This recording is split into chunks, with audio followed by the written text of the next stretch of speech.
इतक्या अल्प कालावधीचं अधिवेशन महाराष्ट्राच्या निर्मितीनंतर हे पहिल्यांदाच होत आहे, हे सुद्धा इथे विशेष करून नमूद करावं लागतं।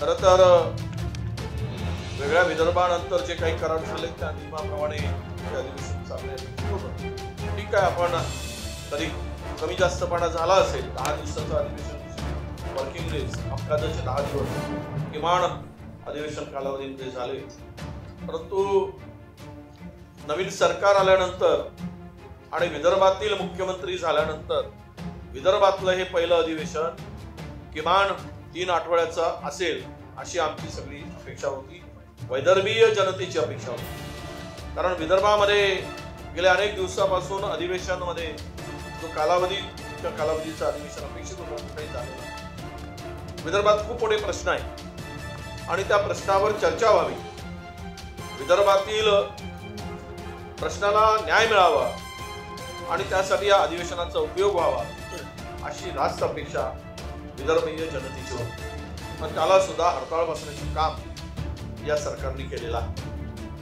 आता माननीय अंबादास दानवे साहेब म्हटल्याप्रमाणे महाराष्ट्राची अधोगती झालेलीच आहे, महाराष्ट्र कर्जबाजारी झालेला आहे, महाराष्ट्रातील शेतकरी रोज आत्महत्या करतोय, महाराष्ट्रातील बेरोजगाराला रस्त्यावर नागळं फिरायची पाळी आताच आलेली आहे, उद्योगधंदे सर्वतः पूर्णतः उद्योग बाहेर पळाले, गुंतवणूक येत नाही आहे, महाराष्ट्रावरच्या संदर्भात अनास्था गुंतवणूकदाराची आहे आणि दुसरीकडे पाठ थोपटण्याचं काम सुरू झालेलं आहे। या राज्यामध्ये सोयाबीनचा शेतकरी रडतोय, त्याच्या मालाला भाव मिळत नाही, कापसाला भाव मिळत नाही, धान खरेदीचे केंद्र सुरू नाही आणि धानाचे पैसे सुद्धा शेतकऱ्यांना मिळत नाही आहे। अशा स्थितीमध्ये पीक विम्यापासून तर शेतकऱ्यांच्या कर्जमाफीपर्यंतचे अनेक मुद्द्यावर या ठिकाणी चर्चा व्हावी, सरकारने दिलेल्या आश्वासनांची पूर्तता व्हावी, यासाठी हे अधिवेशन आम्हाला अपेक्षित होतं आणि आम्हाला चहा पाण्याचं निमंत्रण सुद्धा या अधिवेशनाच्या साठी मिळालं। आम्ही बहिष्कार घालण्याचा निर्णय घेत असताना कायदा सुव्यवस्था पूर्णतः उद्ध्वस्त झालेली आहे। एका सरपंचाला उचलून घेऊन केलं जातं, त्याचा खून केला जातो, त्यामध्ये राजकीय आरोपी असले जातात,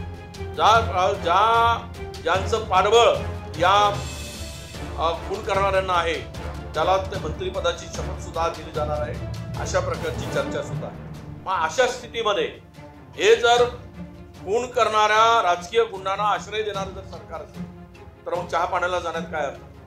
महिलावर खुल्या अत्याचार होत आहेत, बलात्कार होत आहे, त्या संदर्भात गांभीर्य नाही आणि त्याच्याही पलीकडे जाऊन हे राज्य या संदर्भात चर्चा होत असताना या राज्यातील सामान्य माणूस, शेतकरी, शेतमजूर यांच्या हक्काचं संरक्षण करण्याची सरकारची भूमिका या अधिवेशनाच्या अल्पावधीमध्ये दिसून येत नाही आणि म्हणूनच आम्ही चहा पाण्यावर बहिष्कार घालण्याचा निर्णय घेतलेला आहे आणि हे अधिवेशन अधिक कालावधीसाठी चालवावं अशी सुद्धा मागणी आणि इच्छा आम्ही प्रदर्शित केली। धन्यवाद। आजच परभणीमध्ये आंबेडकरी विचारांच्या एका कार्यकर्त्याचा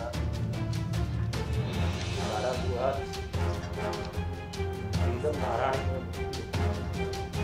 एका विशिष्ट विचारांची लढाई लढत परभणीमध्ये पोलीस बळाचा आणि त्याच्यातनं काय घडलं ते काल त्याच्या मृत्यूने महाराष्ट्राला दाखवलं। विरोधी पक्ष हे शांतपणे डोळे बंद करून बघणार नाही, त्याच्यापुढे काय करायचं परभणीच्या बाबतीत आजच निर्णय घेतला जाईल। त्यापेक्षाही महत्वाचा अजून आहे,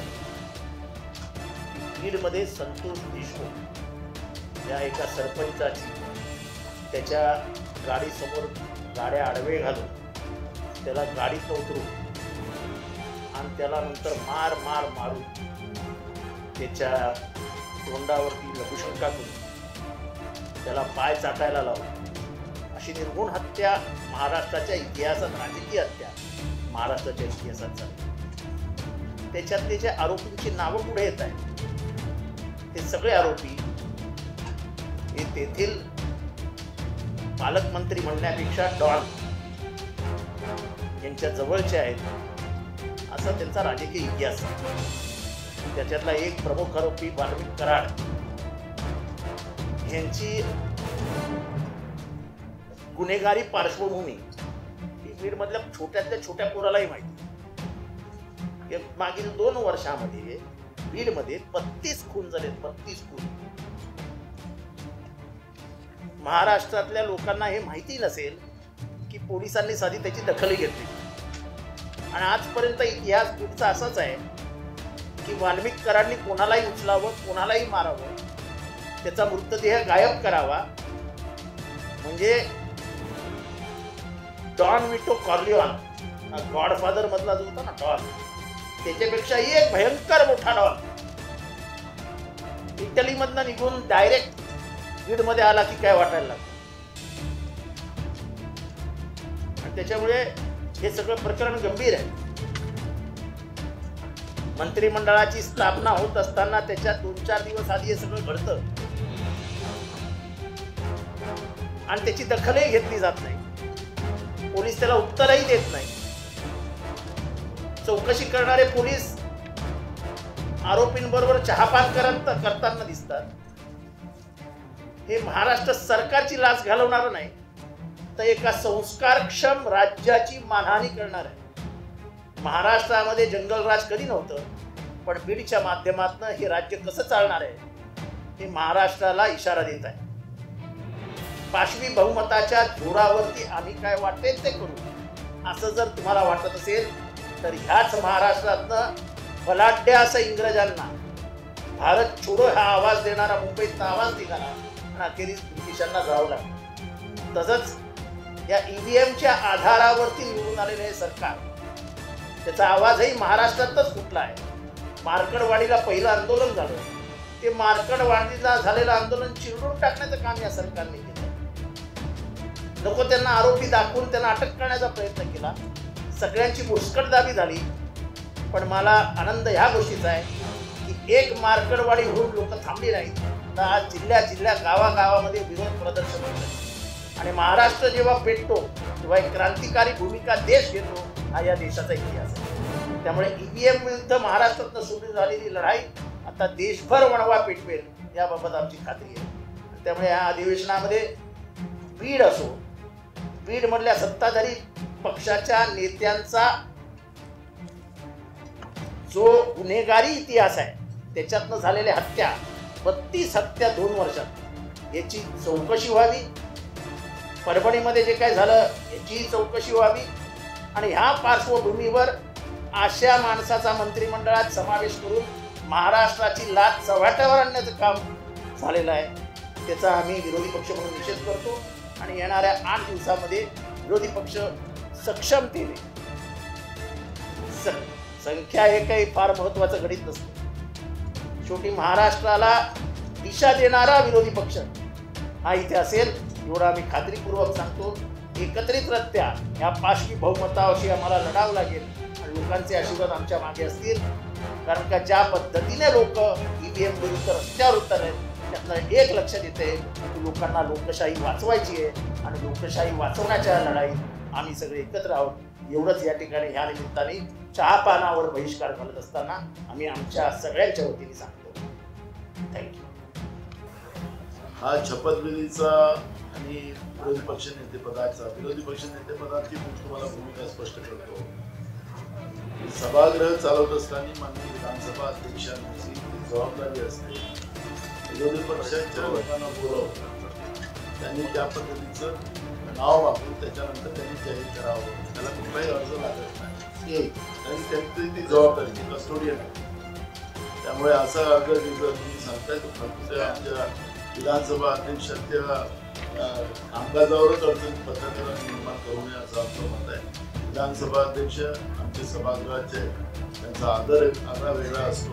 त्यामुळे विधानसभा अध्यक्ष असतात. एक दुसरं, आपण पाहिलं की महाराष्ट्रामध्ये गेले 2.5 वर्ष मराठा आरक्षण, धनगर आरक्षण, ओबीसी आरक्षण या विषयाला घेऊन महाराष्ट्र पूर्ण पेटवला गेला होता आणि सरकार तेच होतं जे आज आहे. ईव्हीएममधून आता या सरकारने ती पॉलिसी, आता आम्हाला माहिती आहे की आज रिप्लाय करत असताना आम्ही जे पत्र दिलेलं आहे त्याची कॉपी पण आम्ही आपल्याला देतो.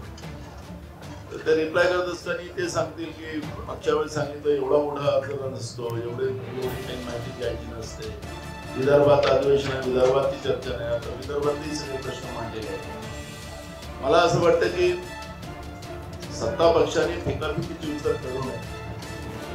विदर्भामध्ये मोठ्या प्रमाणात शेतकऱ्यांच्या आत्महत्या आहेत, त्या नाकारता येत नाही. आकडे सरकारचेच आहेत, जे आकडे आहेत ते सरकारचे आहेत, ते पण कमी आहेत. त्याच्यापेक्षा जास्त आत्महत्या झाल्या.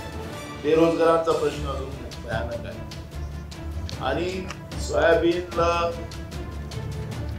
देवेंद्र फडणवीस साहेबांनी प्रत्येकाचे तिघांचेही जे मॅनिफेस्टो आहे ते वेगळे वेगळे आहे, जवळपास सारखं साम्य आहे. एक मॅनिफेस्टो आम्ही विधानसभेत दाखवणार आहोत, पण जे मॅनिफेस्टो मध्ये त्यांनी त्यांच्या जाहीरनाम्यामध्ये ते जाहीर केलेलं होतं त्याप्रमाणे कापसाला 9,000 रुपये, सोयाबीनला 7,000 रुपये, शेतकऱ्यांचं सरसकट कर्ज 3 लाख रुपये माफ करावं तातडीनं, आणि आमच्या लाडक्या बहिणींना 2100 रुपये देण्याचं त्यांनी मान्य केलं होतं. पण आता तुम्ही ज्या त्याच्यात अटी शर्ती लावून आमच्या लाडक्या बहिणींना कमी केलं जाते, आता तसं केलं नाही पाहिजे. जे सुरुवात तुम्ही केली होती सरसकट आमच्या सगळ्या लाडक्या बहिणींना पैसे देण्याची, ही त्या पद्धतीचीच ती असावी. नाहीतर तुम्ही आता काही 50% की 60% कमी करतात, असं आम्हाला काही ऐकायला मिळालं नाही. आता आम्ही या सरकारला विचारू, पण आम्हाला तातडीनं सरसकट आमच्या लाडक्या बहिणींना 2100 रुपये आपण दिलेच पाहिजे, ही भूमिका आहे. आपण सांगितलं होतं 1 वर्षाच्या पहिले की कंत्राटी भरती महाराष्ट्रात आम्ही करणार नाही, पण तुम्ही आता कंत्राटी भरती करायला सुरुवात केलेली आहे. शिक्षकांच्या कंत्राटी भरती बिलकुल मान्य नाही. सगळ्या जागा MPSCच्या थ्रू कराव्यात, ही आमची मागणी राहणार आहे. आता पेपर लीकचा जो आमचा महाराष्ट्राचा नामोल्लेख देशामध्ये गेलेला होता तो थांबवला गेला पाहिजे, आणि सगळ्या जागा जवळपास 2 लाखाच्या वर या कर्मचाऱ्याच्या जागा तातडीनं भरल्या गेल्या पाहिजे, ही भूमिका आमची आहे. आणि आम्ही हे सगळे मुद्दे आम्ही माननीय मुख्यमंत्र्यांना घेऊन पाठवलेले आहे. आम्हाला असं वाटतं की अशा या परिस्थितीत जे उल्लेख आता विरोधी पक्षनेते दानवे साहेबांनी, चव्हाण साहेबांनी, वडेट्टीवार साहेबांनी मुद्दे उपस्थित केले, हे सरकार आल्यापासून परभणी आणि बीडमध्ये ज्या पद्धतीनं राजकीय हस्तक्षेपाने एका सरपंचाचा खून केला, त्याचे तुम्ही फोटोज फुटेज पाहिले असेल, तो आले असेल, मला माहिती नाही, पण टीव्हीवर दाखवले जात नाही. त्याचे पाय तोडले गेले, त्याचे हात कापले गेले, त्याच्या डोळ्याला लायटर लावून त्याचे डोळे त्याचे आंधळे केले. या पद्धतीची क्रूर हत्या जी केली गेली, त्याच्यावर, त्याच्या प्रेतावर त्याच्यानंतर नाचण्याचं काम केलं गेलं. आणि तो कराड नावाचा जो व्यक्ती आहे त्याचा फोटो आपण पाहिला. आताचे मुख्यमंत्री त्यांच्याबरोबरही आहे, धनंजय मुंडे बरोबर आहेतच त्यांचा फोटो. ते भाजपचे कार्यकर्ते आहेत का ते पण सांगितले पाहिजे. फोटो आता तुम्हाला जितेंद्र दाखवतोच तो फोटो, तर तो म्हणजे तो भाजपचा कार्यकर्ता आहे का? मग या पद्धतीनं महाराष्ट्रामध्ये जंगलराज कसा चाललेला आहे, या सगळ्या प्रश्नाचं उत्तर आपल्या माध्यमातून महाराष्ट्राला त्यांनी द्याव्या. उडवाउडवीची उत्तर करून देऊ नये असं आमचं त्यांना पहिल्या पत्रकार परिषदेचा सल्ला. आणि त्याच्यातच कोणत्याही प्रकारे लक्षवेधी नाही, प्रश्नोत्तरे नाही, अशा प्रकारची स्थिती आहे. आणि या स्थितीमध्ये भले छोटं अधिवेशन असेल, परंतु विरोधी पक्ष म्हणून ताकदीनं या सरकारच्या सगळ्या कारभाराला, स्थितीला विरोध करण्याचा निर्णय आम्ही सगळ्या महाविकास आघाडीच्या पदाधिकाऱ्यांनी घेतलेला आहे. आज या ठिकाणी काँग्रेसचे प्रदेशाध्यक्ष माननीय नाना पटोले साहेब, राष्ट्रवादी काँग्रेसचे नेते, गटनेते जितेंद्र आव्हाड, विरोधी पक्षनेते राहिलेले माननीय वडेट्टीवार साहेब, सुनीलजी प्रभू, अभ्यंकर सर, महेश सावंत हे आमदार आहेत. आणि आमची एक महाविकास आघाडीची बैठक काही वेळापूर्वी निश्चित झाली. खरं तर ईव्हीएमच्या आधारावर आलेलं हे सरकार मार्कळवाडी सारख्या अनेक गावात, शहरात ईव्हीएमला विरोध होऊन या गावातील गावकऱ्यावर गुन्हे दाखल करणारे हे सरकार सोयाबीन असेल, धान असेल, याला भाव न देणारं हे सरकार, कापूस असेल याला भाव न देणारं सरकार, दुधाचे भाव सुद्धा पूर्णपणे घसरलेले, सरकारने अधिकृतरित्या दर कमी केलेले आहेत, जुनं जाहीर झालेलं अनुदान सुद्धा अजून सरकारने दिलेले नाही, ते हे सरकार, थोडक्यात शेतकऱ्यांची दयनीय अवस्था करणार हे सरकार, दिवसा ढवळ्या बीड सारख्या जिल्ह्यामध्ये, केज तालुक्यामध्ये मस्साजोग गावचा सरपंच संतोष अण्णा देशमुख यांचा दिवसा ढवळ्या हत्या करणारं सरकार, त्याच्या सत्ताधारी पक्षाच्या लोकांचा असलेला सहभाग, परभणीमध्ये संविधानाचा होणारा अपमान आणि अपमान होत असताना त्याला निषेध करणाऱ्या लोकांना ज्या पद्धतीनं कोम्बिंग ऑपरेशन केलं जातं आणि या ऑपरेशन मध्ये आज रात्री एका तरुणाचा झालेला कारागृहातला मृत्यू, अशी सगळी स्थिती असलेलं हे सरकार आणि हे सरकार मिरवणुकीत गुंतलेलं आहे. आता माननीय मुख्यमंत्र्यांची मोठी मिरवणूक चालू आहे, परंतु या प्रश्नाकडे सरकारचं लक्ष आहे की नाही अशा प्रकारची स्थिती आहे. म्हणून या सरकारने आम्हाला चहा पाण्याचं निमंत्रण तर दिलंच, परंतु असं हे खुनी सरकार, शेतकरी विरोधी सरकार, दलितांवर अत्याचार करणारं सरकार, दिवसा ढवळ्या खून करणारं सरकार, या सरकारच्या चहापानाला जाणं आम्ही अशक्य आहे. आणि म्हणून आम्ही आज झालेल्या बैठकीमध्ये या चहापानावर बहिष्कार घालण्याचा निर्णय आज घेतलेला आहे. महाविकास आघाडी या चहापानावर बहिष्कार घालण्याचा निर्णय आज घेतलेला आहे. आणि म्हणून शेतकऱ्यांच्या आत्महत्या, जवळपास 7,000 आत्महत्या या राज्यात हे सरकार आल्यापासून झालेलं आहे.